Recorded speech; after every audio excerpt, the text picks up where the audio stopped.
আয় মোহাম্মদ কামলিওয়ালা, আয় রে আমার বুকে আয়, ডাকে রে তোর কি তো দাস, শান্তি দাও মোর কলিজায়। আয় মোহাম্মদ ফকির দরবেশে বাদশা ওলি, তুলিতেছে সেই ফুলের কলি, ভিক্ষার ঝুলি কাঁধে নিয়ে বাস করে বৃক্ষের তলায়।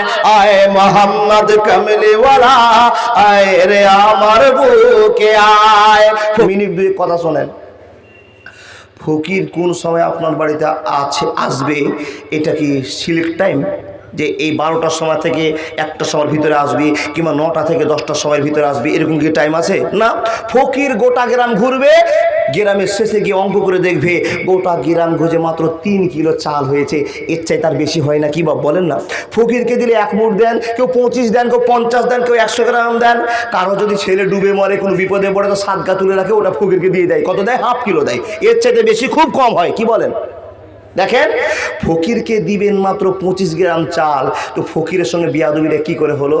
সুখ শান্তি করে কোন জায়গা থেকে ব্যবস্থা করেছে, টেনশন বাদ দিয়ে খেতে বসেছেন, আর খাওয়াটা শুরু হবে এমন তো সময় ফকির এসে বলছে লা ইলাহা ইল্লাল্লাহ মুহাম্মাদুর রাসূলুল্লাহ। এই ডাক্তার শুনে আপনার মিটার গরম হয়ে গেছে। মিটার বুঝলেন না? ভিতরের মিটার, যা কত কষ্ট করে ব্যবসা করে আসলাম, আর সারা তুমি এখন এসে চাইতে শুরু করেছো। তো ফকিরটা অপেক্ষা করে আছে, আর বাইরে করে ধুধু খরা গরম, আর রোদ থাকা যায় না, তো মাথাতে তো রোদ পড়ছে। ফকির অসহ্য হয়ে, ও মা এসো না গো। আবার 1 মিনিট দাঁড়িয়ে আছে, ওই গো। তো গেটে যেমনই আওয়াজ করা, বাড়ির মালিকের ভিতর কিন্তু মনটা গরম হয়ে গেছে। শালা তুমি এখন এখানে মাদ্রামি শুরু করেছো, মনে হয় তোমার বাবা কামাই করে রেখে দিয়েছে। এই মনের পরিকল্পনা এসে খুব স্পিডে গেটটা খুলেছে। যাই বিয়াদব, টাকা কি তোমার বাপ কামাই করে রেখে গিয়েছে? আচ্ছা বলুন, কথাটা খারাপ না ভালো?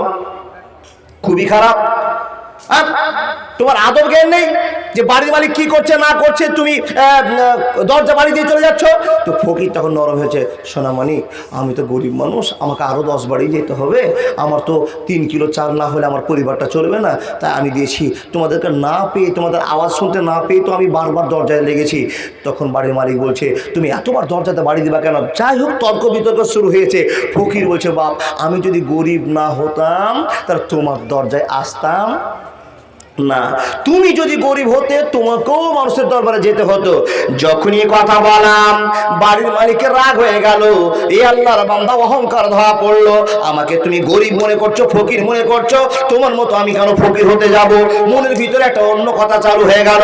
মানুষের দল ফকিরটাকে ধাক্কা দিয়ে বের করতে আরম্ভ করেছে, হাত দিয়ে ধাক্কা মেরে মেরে তাকে বাড়ি থেকে বের করতে আরম্ভ করেছে, গেট পার করে দিচ্ছে। এমন তো স্বামী স্ত্রী দেখছেন, আমার স্বামী কেন ফকিরের সঙ্গে মারামারি করছে, ঝামেলা করছে। ও স্বামী পিছন দিক থেকে স্বামীকে টেনে ধরে বলছে, স্বামী গো, তুমি কি জানো না আল্লাহর কোরআন প্রমাণ করেছে, ও আম্মা সাইলা ফালা তানহার। তুমি কি জানো না, তুমি কি জানো না আল্লাহর কোরআন প্রমাণ করে দিয়েছে ভিক্ষুককে অপমান করা যাবে না, যাবে না, যাবে না। স্ত্রীকে বলল, স্ত্রী, ফকিরের সঙ্গে আমার ঝামেলা, তুমি এখন আব্দুর রাজ্জাকের মতো ফতোয়া দিতে আসিও না, না তো খবর খারাপ আছে।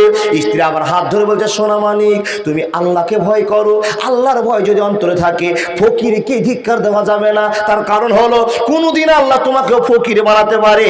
আল্লাহ তোমাকে আজকে সম্মান দিয়েছে, কুলিল্লাহুম্মা মালিকাল মুলকি তুতিল মুলকা মান তাশাউ ওয়া তানজিউল মুলকা মিম্মান তাশাউ ওয়া তুইজ্জু মান তাশাউ ওয়া তুযিল্লু মান তাশা। হে মানুষের দল, স্ত্রীর স্বামীকে বাঁচাবার জন্য চেষ্টা করেছে, পিছন দিক থেকে টেনে টেনে ধরছে, আর ফকিরও চলে যাচ্ছে, মার খাচ্ছে, চলে যাচ্ছে। এমন তো সময় স্ত্রী যখন বলেছে, স্বামী গো, আজকে ফকিরটাকে মারছো, কোনদিন আল্লাহ তোমাকে ফকিরও বানাতে পারে।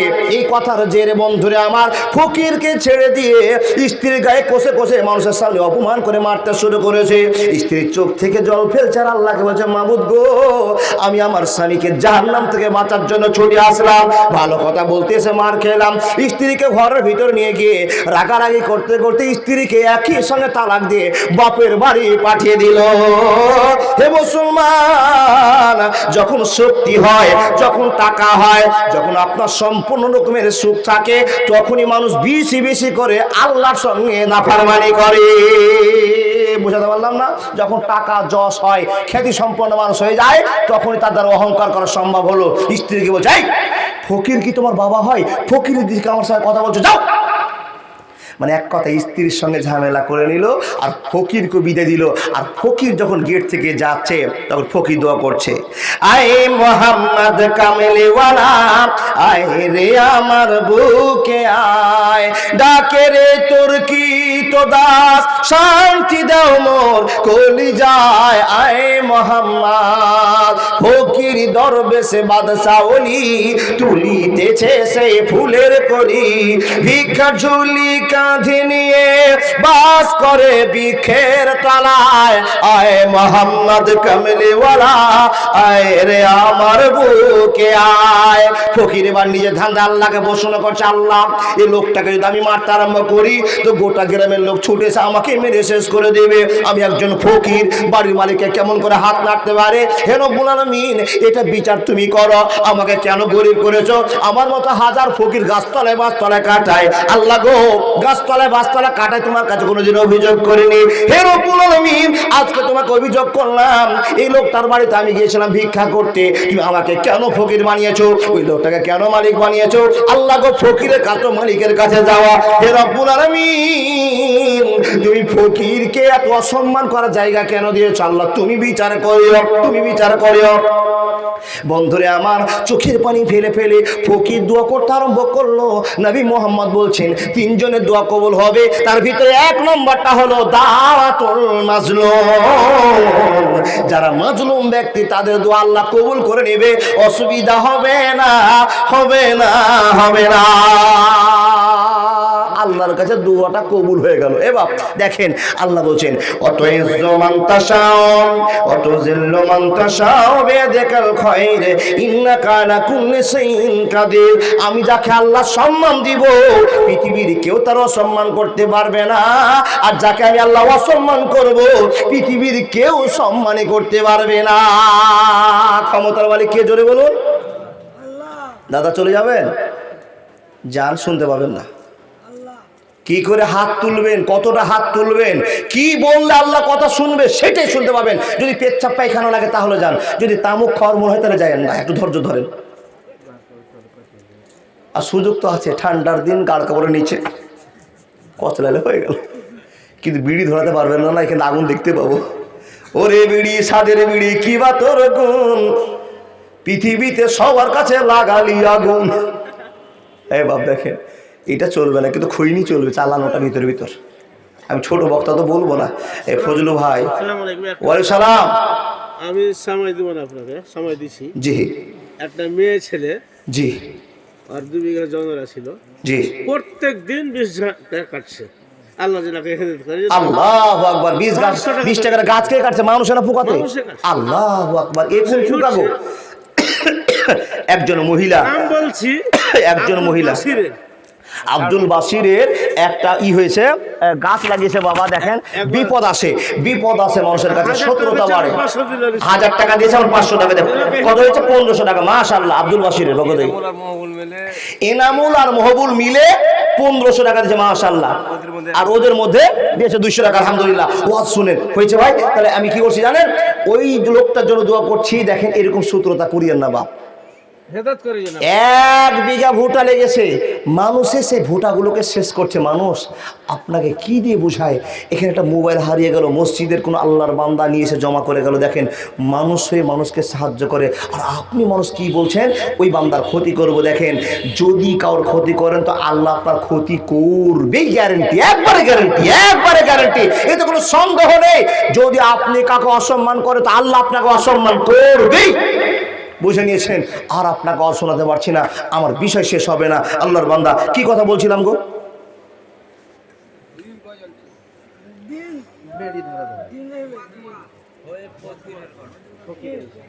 দেখেন কত রকমের ভাগ হলো।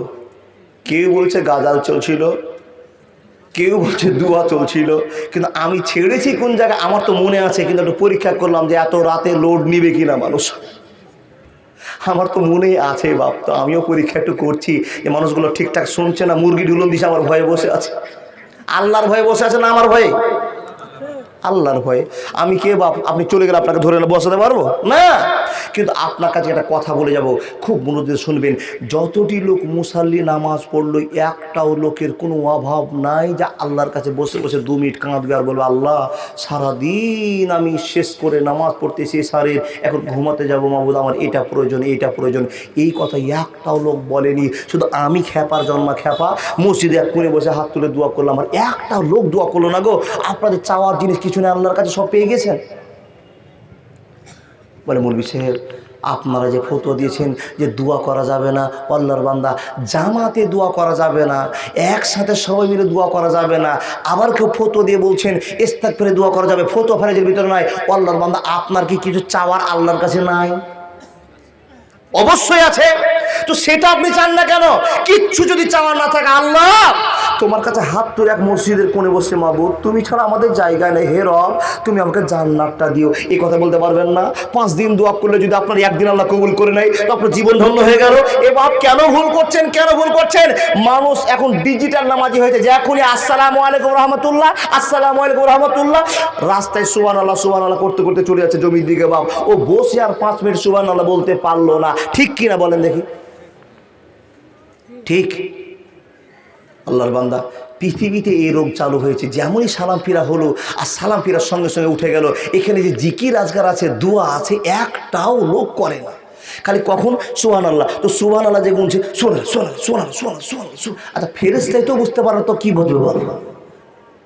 সুবহানাল্লাহ সুবহানাল্লাহ সুবহানাল্লাহ আলহামদুলিল্লাহ আলহামদুলিল্লাহ এই কথা বলতে হবে। সুবহান সুবহান সুবহান সুবহান সুবহান সুবহান সুবহান সুবহান হয়ে গেল। আল্লাহর বান্দা খুব ভুল হচ্ছে, খুব ভুল হচ্ছে। মাত্র 5 মিনিট বসুন না, সুবহানাল্লাহ সুবহানাল্লাহ এর মানে তো আপনি জানেন, ছোট্ট তো মানে। সুবহানাল্লাহর মানে কি? আমি আল্লাহ তোমার পবিত্রতা বর্ণনা করছি, আলহামদুলিল্লাহ সকল প্রশংসা তোমার করছি, আল্লাহু আকবার তুমি বড়।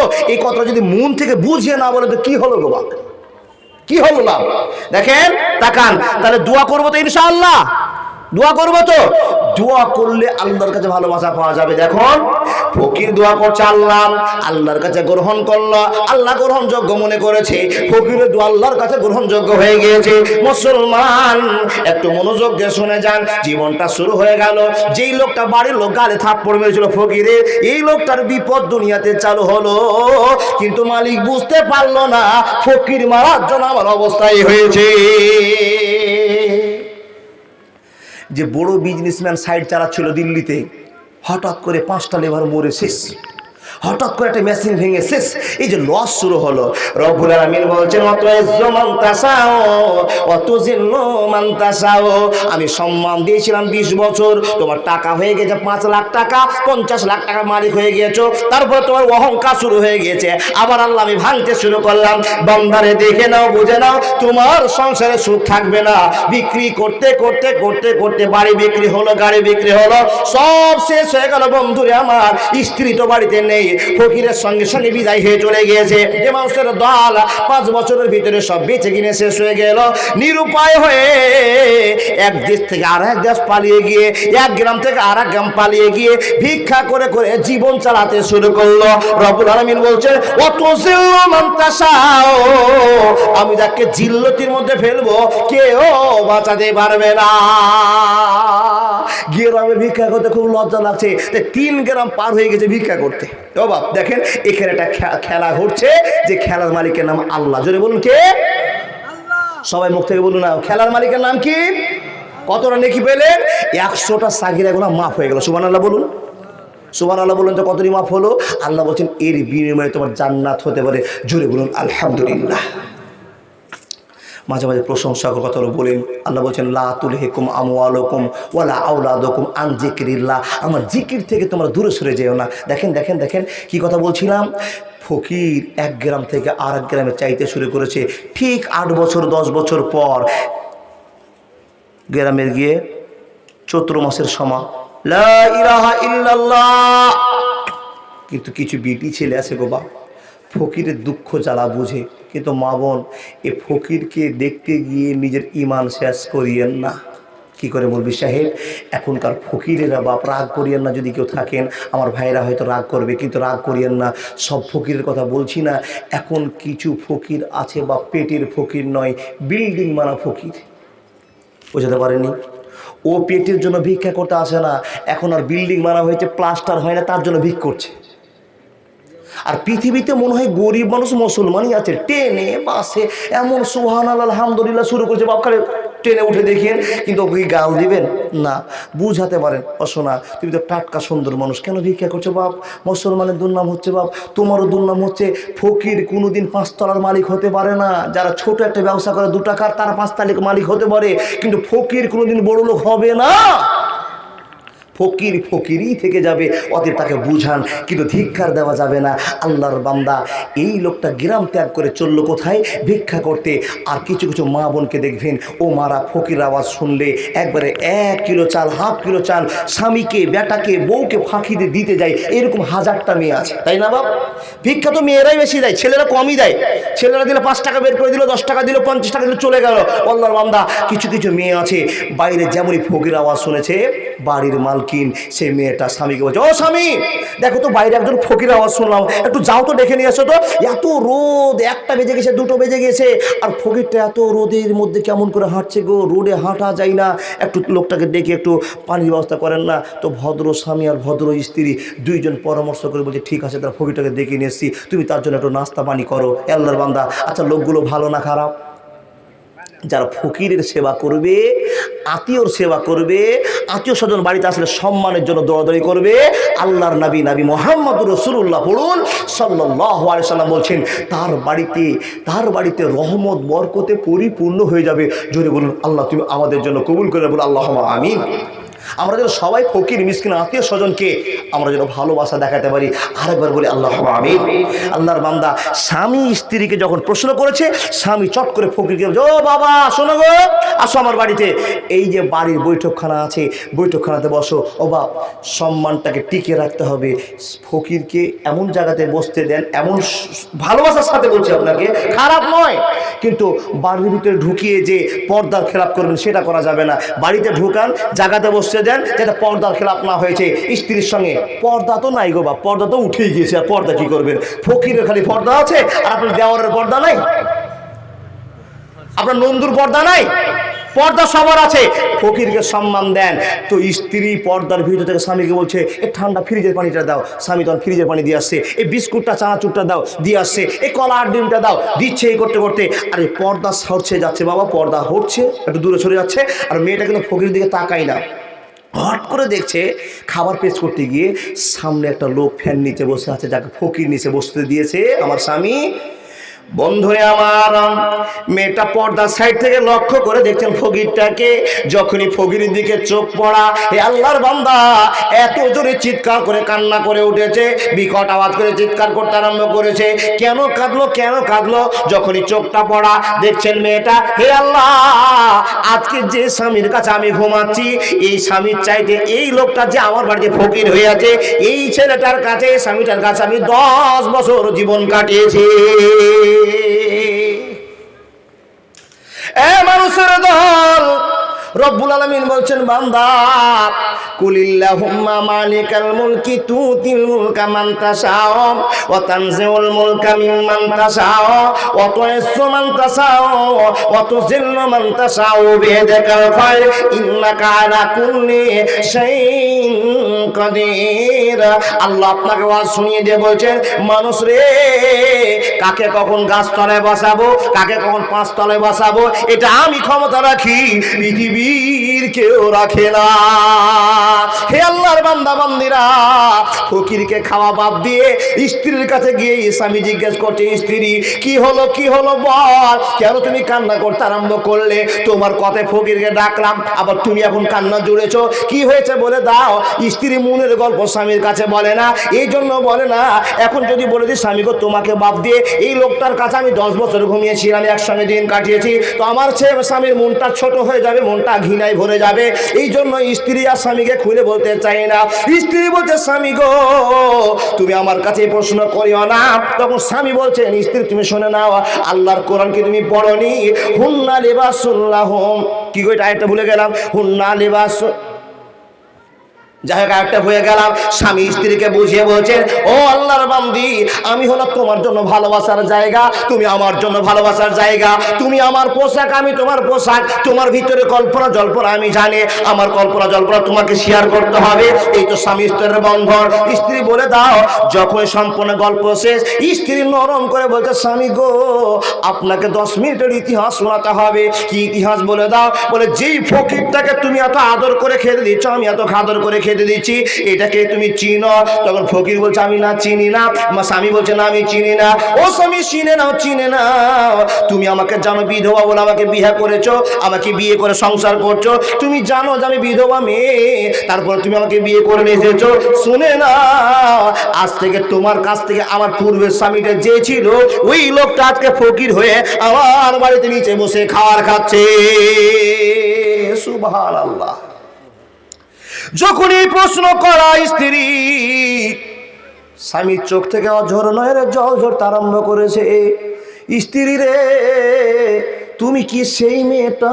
তুমি কি সেই মেয়েটা যেই মেয়েটা আমাকে এই লোকটা গালি দিচ্ছিল, মার দিচ্ছিল, আমাকে দরজা অপমান করছিল, আর তুমি বাড়ির ভিতর থেকে তোমার স্বামীকে টানতে এসেছিলে, ভালোবাসা দেখাতে এসে নিয়ে যেতে আসছিলে, আমার সম্পর্কে ভালোবাসার কথা ছড়িয়ে দিচ্ছিলে। তোমার স্বামী আমার সামনে দুটো চড় মেরেছিল, তুমি কি সেই স্ত্রী? তখন স্ত্রী বলছে, হ্যাঁ গো মা স্বামী, হ্যাঁ আমি সেই স্ত্রী। আপনি কি সেই ফকিরটা ছিলেন যেই ফকিরটা একটার সময় আমার স্বামীর বাড়িতে কামাই করতে গিয়েছিলেন? আপনি আল্লাহর দরবারের জন্য হাত পাঠিয়েছিলেন, লা ইলাহা ইল্লাল্লাহ বলে হাত পেয়েছিলেন, আপনি কি সেই ফকির ছিলেন? স্বামী বলছেন, হ্যাঁ আমি সেই ফকির ছিলাম, আমি সেই ফকিরকে চিনতে পেরেছি।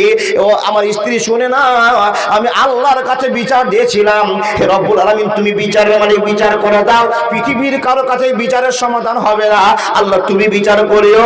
আমি জানি আল্লাহর কাছে কত তাড়াতাড়ি কবুল হয়েছে। স্ত্রীরা শুনে না, এই বিচার যদি প্রধানমন্ত্রীর কাছে চলে যেত তো ভালোবাসার টানে বিচারটা টলমল হয়ে যেত। আমি সব নিরুপায় হয়ে, মাজলুম ব্যক্তি হয়ে আমি আল্লাহর কাছে দোয়া করেছিলাম, হে রব্বুল আলামিন আমাকে গরিব বানিয়েছো, মানুষের দরবারে হাত পাতা তুমি শক্তি দিয়েছো। রব্বুল আলামিন আমার কি অপরাধ ছিল? আমাকে গায়ে হাত দিয়ে আমাকে নানতান ভাষা করে ছেড়ে দিয়েছে।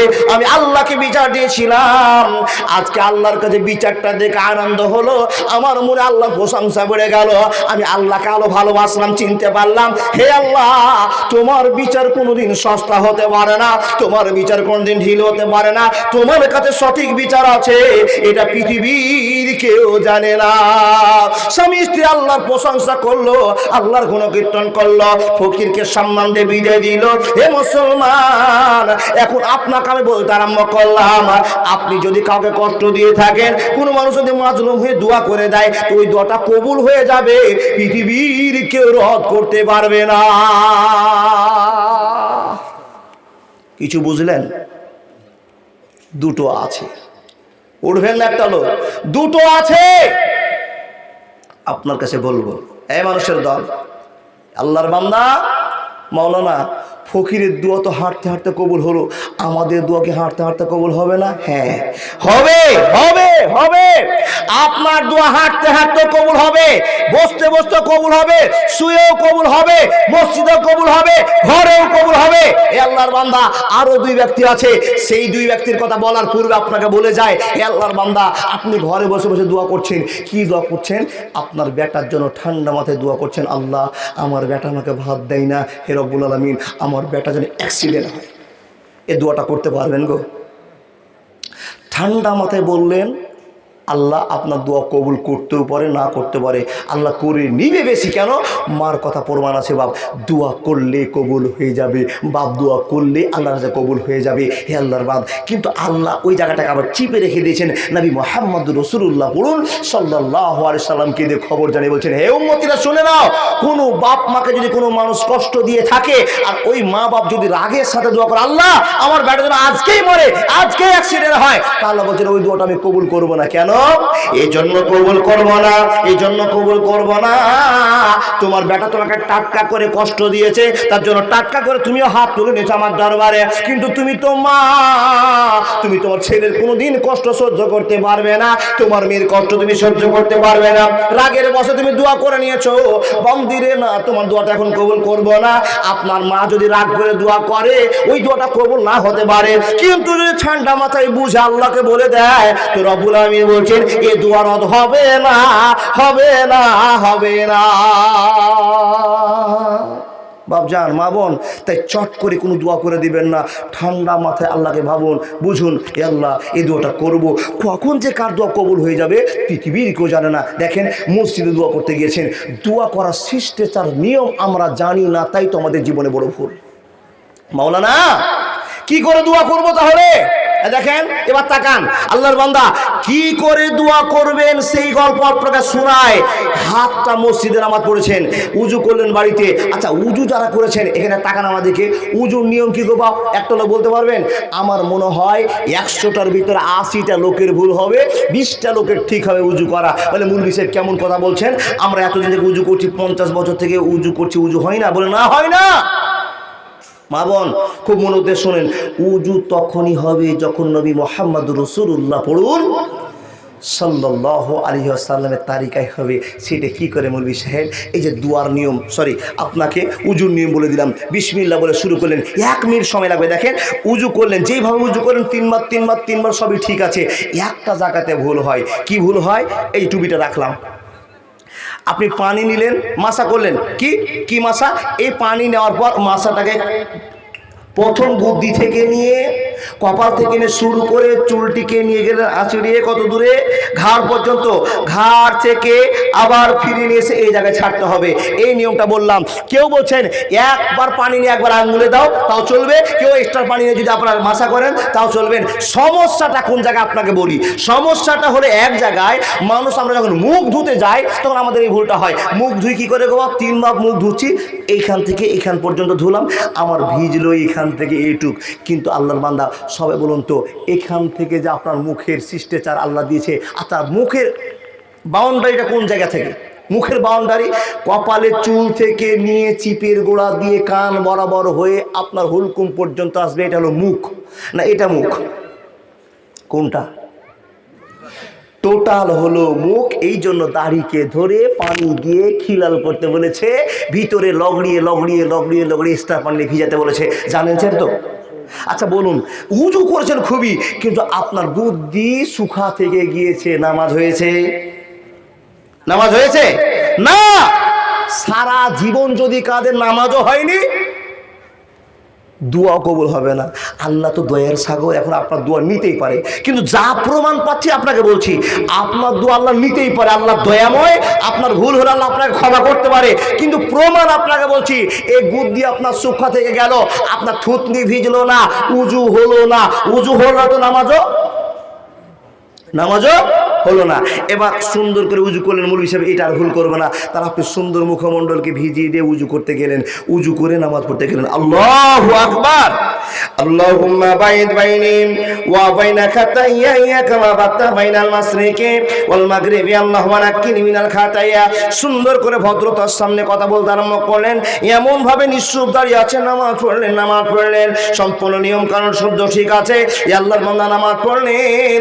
নামাজ পড়ার পর নবী তারিকায় সাল্লু কামা রাআইতুমুনি মুসাল্লি, নামাজের নিয়ম কানুন শেষ করে দিয়ে আসসালামু আলাইকুম ওয়া রাহমাতুল্লাহ, আসসালামু আলাইকুম ওয়া রাহমাতুল্লাহ, এই শিষ্টাচারের মধ্যে নামাজ শেষ করলেন। যখন নামাজ শেষ করলেন, অধিকাংশ মানুষ আছে মাত্র কয়েকটা দোয়া বলে তার মনে খালাস হয়ে গিয়েছে, আর দোয়া করার কোনো প্রয়োজন পড়ে না। মসজিদ আপনার চাট আছে? চাট মসজিদে চাট নেই? মসজিদে আছে।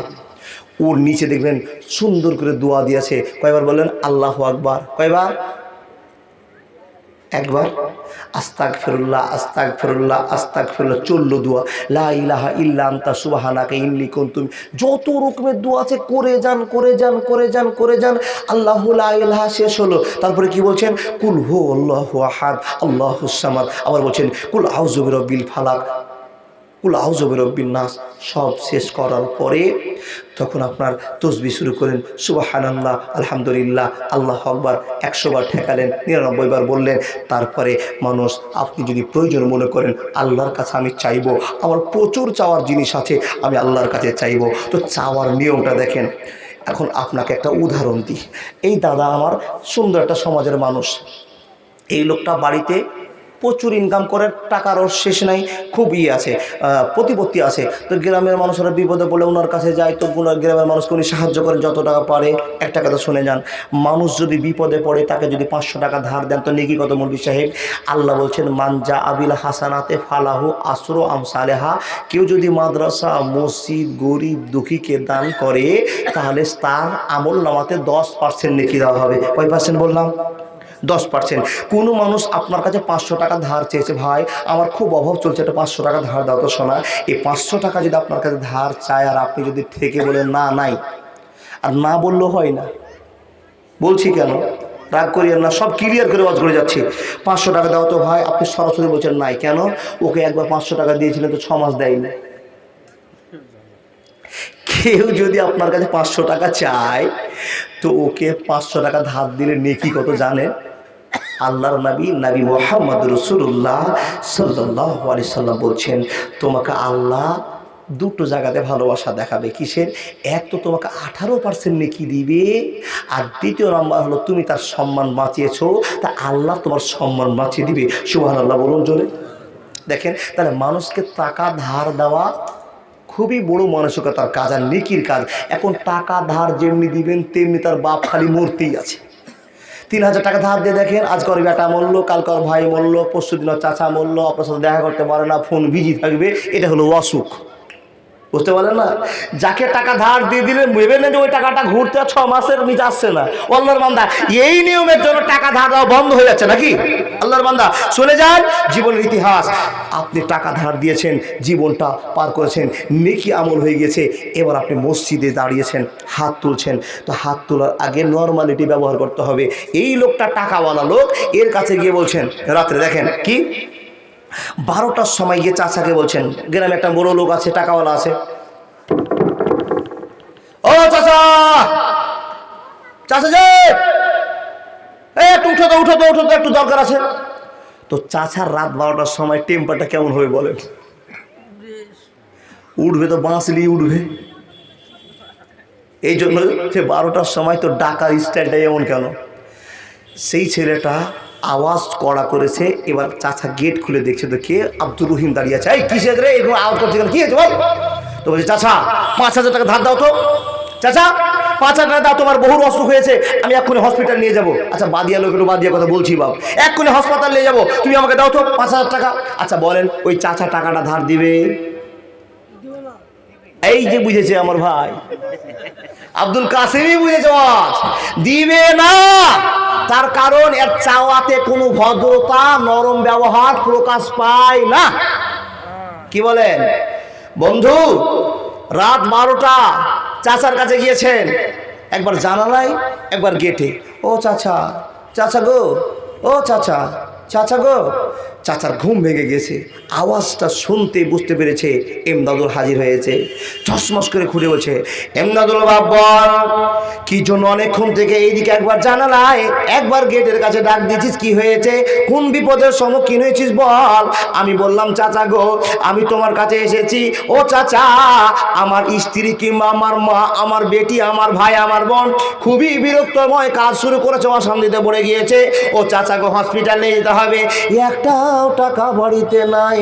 চাচা তোমার কাছে আমার আবেদন, তুমি মানুষকে ধার বেশি বেশি দিয়ে থাকো, তোমার বাপ ভালো ছিল, তুমি হাজি সাহেব মানুষ, তোমার গুণ অনেক আছে, তোমার কাছে ছাড়া কারো কাছে এত এত টাকা পাবো না, তোমার কাছে চাচা টাকা ধার করার জন্য এসেছি। এত প্রশংসা করছি, 3 মিনিট খুলে চাচার প্রশংসা করছি, চাচারই নাম করে যাচ্ছে। এমন তো সময় চাচা বলছে, ভাতিজা কি জন্য এসেছিস বল, আমার কাছে টাকা নিবি, এটাই তো তোর খবর। আমি বললাম, মাথাটা আস্তে করে নড়ে বলে, হ্যাঁ টাকার জন্য এসেছি।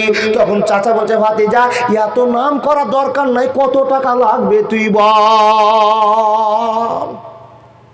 চাচার মনটা নরম হলো, আমার চাওয়ার কোয়ালিটিতে মনটা নরম হয়ে গেল। বন্ধুরে আমার শুনে যান, আল্লাহর কাছে যদি মাল নিতে যান, আল্লাহর কাছে যদি বেটা নিতে চান, আল্লাহর কাছে যদি বেটি নিতে চান, সম্পদ নিতে চান, যে কোনো আশা করবেন তো আল্লাহর কাছে নবীর তালিকায় দোয়া করতে হবে। কেমন দোয়া করতে হবে, কত দূর হাত তুলতে হবে, কতটি কথা বলতে হবে। মুসলমান এতদিন জানা ছিল না, আজকে জেনে নিয়ে জীবনটা ধন্য করব, ইনশাআল্লাহ জীবন ধন্য হবে। হাতটা কত দূর তুলবো আর কি কি দোয়া করলে আল্লাহর মনটা নরম হবে এক্ষুনি শোনাবো, আর আপনার সামনে দোয়াটা করব। কিন্তু একটা কথা বলছে, আল্লাহ খবর দিয়ে বলছেন, মা কানা লিল মুশরিকিনা আইয়ামুরু মাসাজিদ আল্লাহ। হে মুসলমান, তোমরা আমার একটা ঘর করো। আল্লাহ তোমার ঘর করলে কি হবে? বলে আমার ঘর যদি করে দাও তোমার সাদকাতুল জারিয়া থাকবে, এই বিনিময়ে তোমার জান্নাত হবে। শুধু তাই নয়, শুধু তাই নয়, হে মুসলমান, এই একটা ইটের বিনিময়ে আমি আল্লাহ তোমাকে সোনা চাঁদির রূপা টাকশাল করে তোমার জীবন কাটাবো। এই উদ্দেশ্যে আল্লাহ আপনাকে বলেছে, মানুষ মা কানা লিল মুশরিকিনা আইয়ামুরু মাসাজিদ আল্লাহ। হে মুসলমানের দল, তোমরা আল্লাহর ঘর তৈরি করবো। কত টাকা দিব আল্লাহ? বলে 500, 150, 2000, 5000, যার যেমন ক্ষমতা আছে দাও। আমাকে যদি তোমরা 1 টাকা দাও, আমি আল্লাহ বলছি তোমাকে আমি 10 টাকা ফিরিয়ে দিব। আপনি প্রশ্ন করবেন, আল্লাহ তুমি আমার কাছে একবার টাকা নিচ্ছ, তুমি আমাকে আমার ফিরিয়ে দিবে? বলে হ্যাঁ বান্দা, তোমার মনটা আমি পরীক্ষা করার জন্য তোমার কাছ থেকে কষ্টের টাকাগুলো 500 টাকা নিয়েছি। আমি আল্লাহ 500 টাকার বিনিময়ে 5000 টাকা ফিরিয়ে দিব। পৃথিবীর কেউ জানে না। আপনি প্রশ্ন করবেন, মাওলানা এটা কি করে সম্ভব? হ্যাঁ সম্ভব। কি করে সম্ভব? ছোট্ট একটা দোকান করেছেন বাপ, মাত্র 2 টাকা 4 টাকা বিক্রি হয়, আর হঠাৎ করে আপনি এই মাদ্রাসা মসজিদে এসে 100 টাকা দান করে দিলেন। রব্বুল আলামিন বলছেন, সেই ব্যবসাতে তোমার যে এত বিক্রি হবে, 1 ঘন্টার ভিতরে 1000 টাকা কামাই হয়ে যাবে। এটা আমি আল্লাহ পারি, পৃথিবীর কেউ পারে না। আল্লাহর বান্দা, তাই তো আপনাকে বলি, দান করে কি পৃথিবীর কেউ গরিব হয়েছে? হয়নি। তাহলে আজকে আপনি বড় লোক হবেন, 1000 টাকা আল্লাহকে দিলে আল্লাহ বলছেন আমি তোমাকে 10,000 টাকা দিই। আমার ক্ষমতা, পারবেন কেউ? আল্লাহর বান্দা পারবেন? আমি 1000 টাকা দিলাম, আল্লাহ তোমার 10,000 টাকা নেওয়ার জন্য। যেমনই টাকা তেমনই বাড়ি, যেমনই টাকা তেমনই বাড়ি। সিদ্ধান্ত। ও আল্লাহর বান্দা, 1000 করে পারবেন যদি ছুটে আসুন, এক্ষুনি বলে দিব কি করে আল্লাহর কাছে চাইলে পেয়ে যাবেন। মা বোন, আপনার পাশে বাড়ির মাঝে মসজিদ, এই মসজিদের জন্য আপনি 1000 টাকা দিতেই পারেন। পুরুষদের কাছে 1000 টাকা, আমার মা বোনদের কাছে 1000 টাকা। প্রথমে পাই কাদের কাছে টাকা একটু দেখে যাই। আল্লাহর বান্দা বান্দি, একটু আল্লাহকে ভয় করুন। 1000 টাকা দিলে কত পাবেন? 10,000 টাকা আল্লাহ দেবে। কি না ভাই? 42 ধার দিয়েছি আমি 4 বছর হলো। কাকে? কান্দতে কান্দতে ঘুরে আসছি। জি জি জি, 42,000 টাকা আমার দাদা ধার দিয়েছে। দেখেন, ধার দিলে নেকি, কিন্তু ফজলুদা বলছে আমি 42,000 ধার দিয়ে প্রত্যেক দিন সেই বাড়িতে কান্না করে আসতে হয়। এটাই পৃথিবীর নিয়ম, এটাই পৃথিবীর নিয়ম। আল্লাহ তাকে হেদায়েত করে। 100 টাকা দান করেছে, আল্লাহ যেন তার মনটা রাজি করে, আমাকে ভালোবাসা দেয়। আমার ঈমান হারা বুদ্ধি করে আহুদি জাতি, চালু করে দিল তারা মহিলা সমিতি। বইয়ের টাকা নিয়ে যদি স্বামী দিতে যায়, এসব আমাদের অফিসে পারমিশন নাই। বইয়ের টাকা নিয়ে যদি স্বামী দিতে যায়, আমাদের অফিসে পারমিশন নাই। স্বামী টাকা দিতে হবে বইয়ের হাতে, লজ্জার কথা আমি বলবো কার কাছে? এখন থেকে তখন বড় অভাব ছিল, এই কথা মুরব্বিরা সাক্ষ্য দিল। তখন তোমার বাপের বিয়ে হলো কেমনে, বন্ধন ছিল না তো সেই আমলে। নিজের জীবন ভেবো না দাড়ি পাল্লা, মনে রেখো রিজিকের মালিক আল্লাহ। এসব ছেড়ে তোবা করে চলে এসো ভাই, দার জাল আসতে কিন্তু আর যাবে না। শুনেছেন না? আচ্ছা, আসসালামু আলাইকুম। নিয়মিত ইসলামিক ভিডিও পেতে সাবস্ক্রাইব করুন আমাদের ইসলামকে জানার চ্যানেলটি, আর ভিডিওগুলো ফেসবুক বা যে কোনো জায়গায় শেয়ার করে ছড়িয়ে দেন ইসলামের সশত বাণী।